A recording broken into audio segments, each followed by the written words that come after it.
these Blox rack spacers.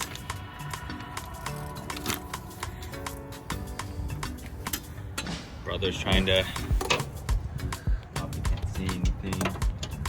Trying to get to the rack bolts.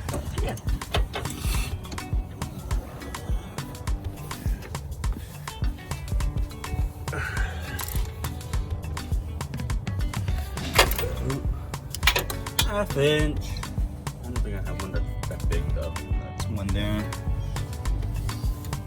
Probably too hard to see the other one. Yeah, oh, right there. Right there.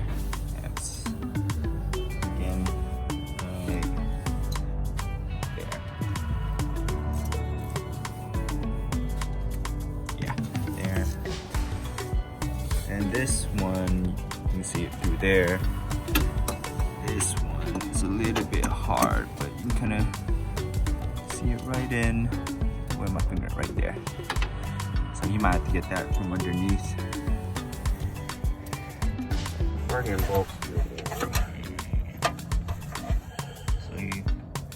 So brother's got the spacer on there, and they provide,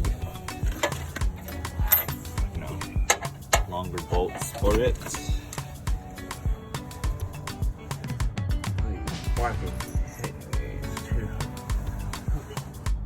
Alright, so we got the rack spacers in, as you can kind of see. So the trick to get these is to loosen the sway bar brackets here to be able to pivot the sway bar down and to give the rack some space to come forward. And pretty much what you want to do is you want to put the bolt in from the top and then slide the spacer in kind of at the same time. And then this is how you kind of access the bolts. We have socket with a swivel, and it's coming up from this section of the bay. Go to the front, Elvis.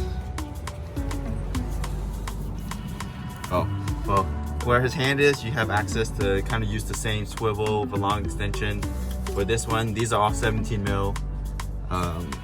This one's kind of access towards, this section of the bay. And then that back one, same thing with the swivel and the long extension. And you can see where my brother had put his finger on there. So they're pretty easy to get to.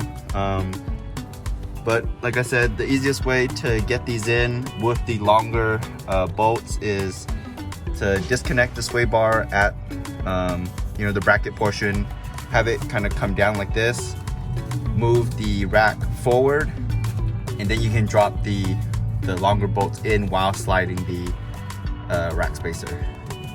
So, not bad.